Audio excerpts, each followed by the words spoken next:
Hello students, आज हम लोग एक नया टॉपिक स्टार्ट कर रहे हैं। बहुत ही छोटा टॉपिक है, hardly it will take 20 to 25 minutes to complete it.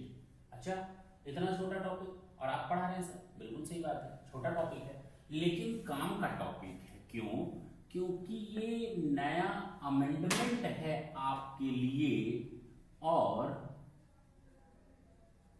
आपको इसको जानना बहुत ही जरूरी है। कौन जाने, राम जाने, कौन जाने एग्जाम में कौन सा छोटा सा पॉइंट बड़े मार्क्स ले आकर के दे दे। तो आज हम लोग स्टार्ट करेंगे equalisation levy. Equalisation levy effective हुआ है 1 जून 2016 से। कब से? 1 जून 2016 से। है क्या इक्वलाइजेशन लेवी में? डिजिटल डिजिटल डिजिटल डिजिटल क्रांति आ चुकी है। जहां देखो वहां डिजिटाइजेशन की बात हो रही है।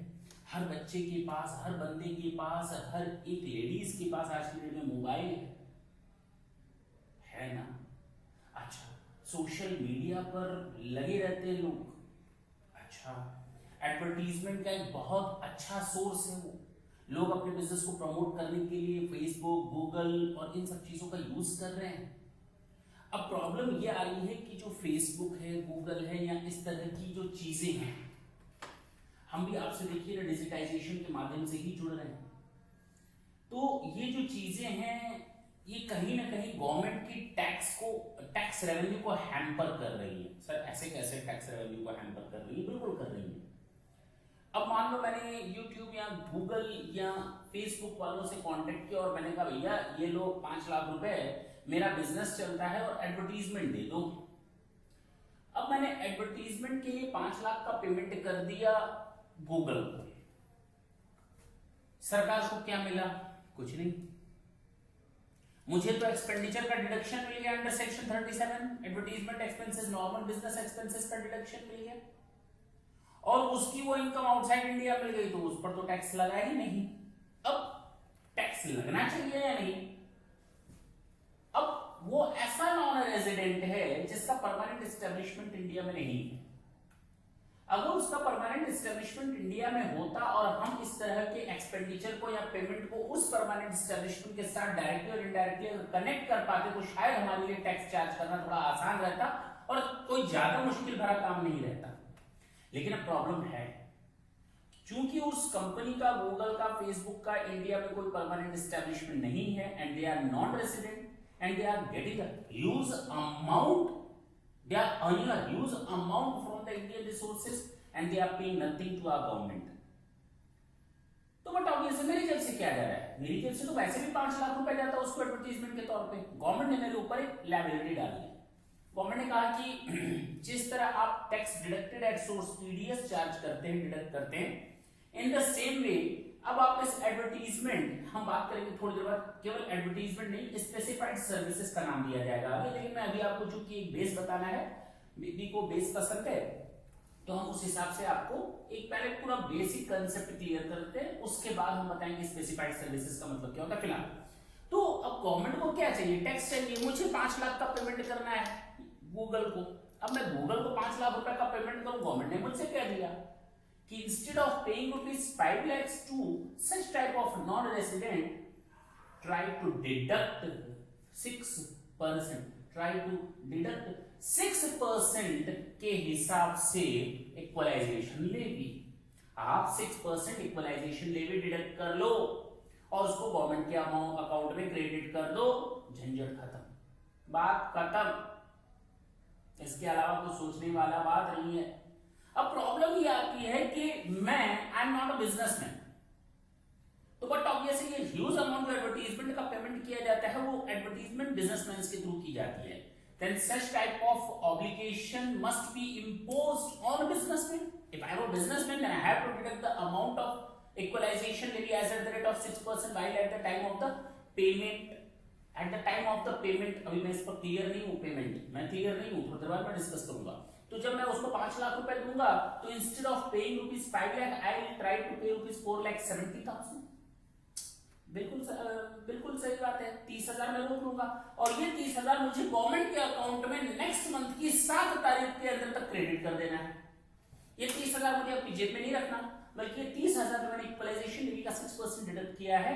ये इक्वलाइजेशन लेवी मुझे अगले महीने के 7 तारीख तक, इस मंथ में अगर चार्ज किया है तो नेक्स्ट मंथ के 7th डे तक मुझे अमाउंट डिपॉजिट कर देना है गवर्नमेंट के अकाउंट में। उसके एक प्रॉपर रूल्स बना हुआ है, चालान वगैरह बने हुए हैं, कैसे पेमेंट करना है, वो क्या क्या इन्फॉर्मेशन देनी है, उसके लिए पूरा अलग फॉर्म और फॉर्मेट्स है। फिलहाल तो ये प्रॉब्लम तो समझ में आ गई, ये तो प्रॉब्लम थी, इश्यू समझ में आया, इश्यू था, उसका सॉल्यूशन समझ में आया और हम लोगों ने इसका पेमेंट कर दिया। लेकिन अगर मैं एक बिजनेसमैन नहीं हूं या मैं नॉन रेसिडेंट हूं लेकिन मेरा परमानेंट एस्टेब्लिशमेंट इंडिया में है, तो अगर मैं बिजनेसमैन नहीं हूं तो इक्वलाइजेशन लेवी का कांसेप्ट मेरे ऊपर एप्लीकेबल नहीं होगा। पहली चीज। दूसरी चीज, अगर सामने वाला जिसको मैं पेमेंट कर रहा हूं वो नॉन रेसिडेंट तो है लेकिन उसका परमानेंट एस्टेब्लिशमेंट इंडिया में है, तो भी कांसेप्ट एप्लीकेबल नहीं होगा।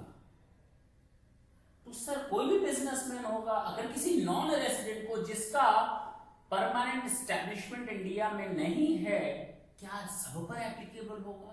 एक छोटा बिजनेसमैन जो 10,000, 20,000, 5,000, 2,000 का पेमेंट कर रहा है, क्या वो भी इक्वलाइजेशन लेवी को डिडक्ट करेगा 6% के हिसाब से? ना। कहा गया अगर सामने वाले को किया गया पेमेंट 1 लाख रुपए तक का है ड्यूरिंग द प्रीवियस ईयर, पूरे एक साल में 1 लाख रुपए तक का अगर पेमेंट हो रहा है ऐसे नॉन रेसिडेंट को, तो इक्वलाइजेशन लेवी लगेगी। अगर 1 लाख से अधिक है तो, यानी 1 लाख तक का पेमेंट है, if the payment is up to ₹1 lakh, it is of no use to deduct equalisation levy out from such type of payment. Is it clear? जी सर। तो हम लोग का कांसेप्ट क्लियर हो गया, टॉपिक ओवर हो गया। केवल अब हम लोग को देखना है कि अगर मैं ये इक्वलाइजेशन लेवी डिडक्ट नहीं करता तो मेरे ऊपर किस तरह का प्रोविजन लगेगा, कौन सी पेनाल्टी लगेगी और पेनाल्टी कितनी होनी चाहिए, और अगर मैं पेमेंट नहीं करता हूं गवर्नमेंट के अकाउंट में 7 तारीख का समय दिया गया तो मेरे ऊपर इंटरेस्ट लगेगा तो कितना लगेगा वो भी बताया जाएगा। और अगर मैंने डिडक्ट नहीं किया तो इसका मतलब अब मुझे क्या छूट मिल जाएगी डिडक्शन की? ना, ऐसा नहीं है। आगे देखते हैं धीरे धीरे। अब खत्म हो गया कहानी। कुल मिलाकर ये थी कि if I am a person having a business and I am just going to pay any amount which belongs to specified services, then at the time of making the payment, मैंने केवल at the time of making the payment for your understanding purposes मैंने word जोड़ा है, I'll deduct 6% equalization levy and the rest of the amount will be paid by me to that non-resident. Yes or no? Yes sir. What about this 6% which I deducted? I have to deposit that sum in the government account within a 7 day after the end of the respective month. That's it. इतना ही हम लोगों ने सीखा। अब जरा मैं इसकी बात करता हूं। और याद रखना मैंने केवल नॉन रेसिडेंट वर्ड यूज किया है, याद रखेंगे हम लोगों ने केवल स्पेसिफाइड सर्विसेज यूज किया है, और याद रखेंगे हमने केवल बिजनेसमैन की बात की। Is it clear? जी। मैं स्टोरी पढ़ता हूं, 5-10 मिनट लगेगा, topic is over. Considering the potential of new digital economy and the rapidly evolving nature of business operation, it is found essential to address the challenges in terms of taxation of digital transactions, as the typical direct tax issue relating to e-commerce are the difficulties of characterizing the nature of payment and establishing nexus or link between a taxable transaction activity and a taxing jurisdiction. फालतू की बात मैंने आपको कहानी आते ही बता दी थी। आगे कहा गया, so equalization levy has been imposed. Provisions relating to equalization levy extend to the whole of India except the state of Jammu and Kashmir. This chapter shall come into force 1st June 2016. मैंने पहले लिख दिया था। Specified services, पहले मैं आपको definition बता दूं, what is the meaning of specified services, ढंग से सुनेंगे। Specified services means online advertisement. जब मैंने आपको बताया तो केवल एडवर्टीजमेंट तो मैंने कहा था कि एडवर्टीजमेंट पर मत फोकस करो। जब मैं आपको बताऊंगा तो डेफिनेशन में बताऊंगा स्पेसिफाइड सर्विसेज। तो अभी भी देखो डेफिनेशन में स्पेसिफाइड सर्विसेज में भी केवल ऑनलाइन एडवर्टीजमेंट की बात की गई है। Any provision for digital advertising space मतलब वो आकाश वाला स्पेस नहीं, स्पेस जो जगह होती है वो वाला स्पेस, और एनी अदर फैसिलिटी और services for the purpose of online advertisement and includes any other services other than advertisement as may be notified by the central government in this behalf। तो फिलहाल केवल एडवर्टीजमेंट को ही target किया गया है। Equalization levy means the tax leviable on consideration received or receivable. Okay, tax leviable on consideration. मैंने आपको कहा था at the time of the making payment, तो मैंने कहा था रुक जाओ, बाद में मैं बताऊंगा, ये मैंने आपको सुविधा के तौर पर बता रहा हूँ पेमेंट। अब यहाँ पर क्लैरिटी आएगी। Equalisation levy means the tax leviable on consideration received or receivable for any specified services under this chapter. ठीक, permanent establishment includes a fixed place of business through which the business of the enterprise is wholly और partly carried out. That's it. कुछ भी नया नहीं बताया, कुछ भी important नहीं था फिलहाल। स्पेसिफाइड सर्विस की बात मैंने बोली कि एडवर्टीजमेंट को ही शामिल मत करना और any other services as may be notified by the central government on this behalf. तो इसका मतलब कुछ और सर्विसेज बाद में लाई जा सकती हैं, स्कोप ओपन है। फिलहाल एडवर्टीजमेंट को टारगेट किया गया है। दूसरी बात, इक्वलाइजेशन लेवी का मतलब किया गया है। इक्वलाइजेशन लेवी का मतलब है एक ऐसी लेवी, एक ऐसा टैक्स का स्ट्रक्चर जो लेवी किया जाता है कंसिडरेशन पर, चाहे वो किसी को रिसीव हुआ या रिसीवेबल है, यानी पेबल हो चुका है, then also it will be charge. हाँ या जी। तो कहा गया permanent establishment includes a fixed place of business through which the business of the enterprise is wholly और पार्टली कैरिड आउट। हो गया। Charge of exemption from equalisation levy. Charge of exemption, following persons have to charge or deduct as at the rate of 6% of the amount of consideration for any specified services paid or payable at the time of making the payment नहीं है, paid और payable दोनों है, due basis पर ही cover किया गया है। To a non resident, तो इंपॉर्टेंट है कि नॉन रेसिडेंट होना चाहिए, पेबल हो या पेड हो, उस समय हम कंसिडरेशन से इक्वलाइजेशन लेवी डिडक्ट करेंगे 6% के हिसाब से। किन लोगों पर? इन दो लोगों पर। किन लोगों पर? इन दो लोगों पर। किन लोगों पर? इन दो लोगों पर। Number 1, a person resident in India and carrying on business और प्रोफेशन। मैंने कहा ना, केवल और केवल बिजनेसमैन अगर पेमेंट करता है एडवर्टाइजमेंट का, then they are needed to deduct the amount of equalisation levy as at the rate of 6%। If they are going to make the payment to a non resident of whom no NP is there in India, yes, a person resident in India and carrying on business or profession, or a non-resident having a permanent establishment in India, or a non-resident having a permanent establishment in India। कहने का मतलब आप ये बोलना चाहते हैं sir कि जो इक्वलाइजेशन लेवी है, ढंग से सुनेंगे, जो इक्वलाइजेशन लेवी है ये दो लोग चार्ज करते हैं। पहला, कोई भी रेजिडेंट बंदा जिसका बिजनेस है और वो पेमेंट कर रहा है किसको? नॉन रेजिडेंट को, और इस नॉन रेजिडेंट का पीई इंडिया में नहीं है। दूसरा, एक नॉन रेजिडेंट अगर किसी नॉन रेजिडेंट को पेमेंट करता है जिसका पीई इंडिया में नहीं है, जी हाँ, a non-resident having a permanent establishment in India, तो जाहिर सी बात है इसका पीई इंडिया में है और ये पेमेंट किसको कर रहा है? दूसरे नॉन रेसिडेंट को। रेसिडेंट किसको पेमेंट कर रहा है? नॉन रेसिडेंट को। नॉन रेसिडेंट किसको पेमेंट कर रहा है? नॉन रेसिडेंट को।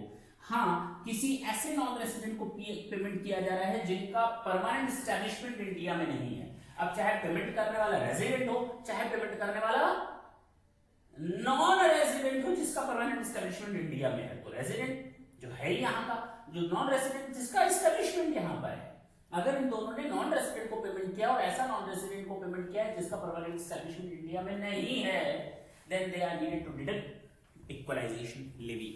How the following cases equalisation levy shall not be charge. इसका मतलब अगर कोई ऐसा रेजिडेंट अगर किसी ऐसे नॉन रेजिडेंट को पेमेंट करता है जिसका परमानेंट एस्टैब्लिशमेंट इंडिया में है, तो वहां पर इक्वलाइजेशन लेवी नहीं लगेगी। दूसरा, छोटे मोटे बिजनेसमैन के ऊपर नहीं लगेगा। छोटे मोटे बिजनेसमैन के ऊपर नहीं लगेगा। 1 लाख तक की मैंने आपको लिमिट बताई है।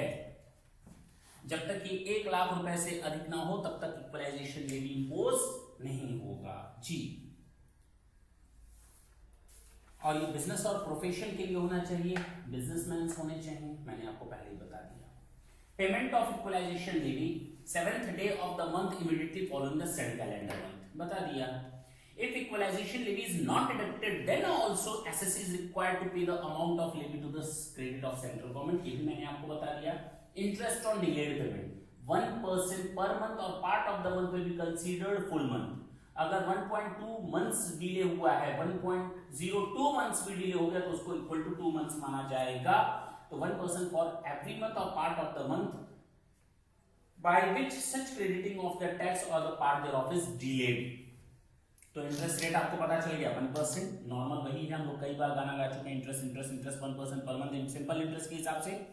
Penalty for failure to deduct equalisation levy, अगर कोई एसएससी इक्वलाइजेशन लेवी डिडक्ट करने में फेल्योर हो जाता है, तो पहली बात तो ये समझ लेना कि इक्वलाइजेशन लेवी फेल्योर हो गया डिडक्ट करने में, तो इसका मतलब ये नहीं कि अब इक्वलाइजेशन लेवी का पेमेंट नहीं होगा, बिल्कुल होगा। अगर आपने डिडक्ट नहीं किया है तो उसके लिए पेनाल्टी है। Any assessee who fails to deduct such levy shall pay in addition to pay such levy and interest or penalty equal to the amount of equalisation levy. Okay, एक बंदा है जिसको 50,000 रुपए इक्वलाइजेशन लेवी डिडक्ट करनी थी, उसने equalisation levy deduct नहीं की, तो उसको उसकी इक्वलाइजेशन लेवी और इंटरेस्ट अगर वो जमा करने में देरी करता है तो इक्वलाइजेशन लेवी और इंटरेस्ट के अलावा उसके ऊपर पेनाल्टी लगेगी जो जो जो इस इक्वलाइजेशन लेवी के बराबर हो सकती है जी। अब penalty for failure to deduct equalisation levy, penalty for failure to pay equalisation levy. मैंने इक्वलाइजेशन लेवी डिडक्ट करके अपनी जेब में रख लिया और मैं कह रहा हूं गवर्नमेंट को दे दूंगा। अरे भैया कब दोगे? Any assessee who have deducted the equalisation levy but fails to pay such levy to the credit of the central government in addition to pay such levy and interest of penalty of 1,000 for every day during which the failure continues, so however that the penalty under this clause shall not exceed the amount of equalization levy that he failed to pay। कुल मिलाकर यही समझ में आया कि भैया equalisation levy समय पर पेमेंट कर दो। अगर 1 लाख रुपए से अधिक का पेमेंट आप किसी नॉन रेसिडेंट को कर रहे हो और आप बिजनेसमैन हो और पेमेंट कर रहे हो, तो आप पेमेंट पेड और पेबल के समय आप इक्वलाइजेशन लेवी को डिडक्ट करके अगले महीने की 7 तारीख तक गवर्नमेंट के अकाउंट में जमा कर दो। अदरवाइज आपके ऊपर 1% पर मंथ के हिसाब से सिंपल इंटरेस्ट का इंटरेस्ट लगना शुरू हो जाएगा जब तक आप पेमेंट नहीं कर देते हो तब तक के लिए। तीसरी बात, अगर आपने डिडक्ट करने में फेल्योर किया है तो आपके ऊपर पेनाल्टी लगेगी जो इक्वलाइजेशन लेवी से अधिक नहीं हो सकती। अगर आपने डिडक्ट ही नहीं किया है तो भी आपके ऊपर पेनाल्टी लगेगी 1,000 पर डे के हिसाब से, लेकिन कुल मिलाकर ये पेनाल्टी आपकी इक्वलाइजेशन लेवी के अमाउंट से अधिक नहीं हो सकती। लास्ट पॉइंट, आपके ऊपर ये पेनाल्टी इंपोज नहीं की जाएगी अगर आप ये प्रूव कर देते हो कि आपने जो इक्वलाइजेशन लेवी का पेमेंट गवर्नमेंट के अकाउंट में नहीं किया है उसके पीछे रीजनेबल कॉजेज हैं और असेसिंग ऑफिसर आपके इन कॉजेज से सेटिस्फाई हो जाए तो ही has power to condone the delay. That's it, the topic is over. अब आपको इसमें कुछ भी समझने की जरूरत न हो, आपको बस इतना समझना है बिजनेसमैन के ऊपर अप्लाई होता है। 1 लाख रुपए से अधिक का अगर कोई बिजनेसमैन किसी दूसरे नॉन रेजिडेंट को पेमेंट करता है जिसका परमानेंट एस्टैब्लिशमेंट इंडिया में नहीं है तो पेड और पेबल में 6% के हिसाब से इक्वलाइजेशन लेवी को डिडक्ट करके पेमेंट करेगा और उस 6% के अमाउंट को जो उसने डिडक्ट किया है नेक्स्ट मंथ की 7 तक उसको गवर्नमेंट के अकाउंट में जमा करना पड़ेगा। अगर वो ऐसा नहीं कर पाता है तो उसके ऊपर सिंपल इंटरेस्ट 1% के हिसाब से चार्ज कर दिया जाएगा। Okay, penalty failure to pay equalisation levy के बराबर का, penalty failure to deduct equalisation levy 1,000 per day के हिसाब से, लेकिन इक्वलाइजेशन लेवी के ऊपर का पेनाल्टी नहीं हो सकता ज्यादा। हाँ, कंडोनेशन डिले किया, डिले को कंडोन किया जा सकता है। That's it, that was our topic. Thank you, thanks for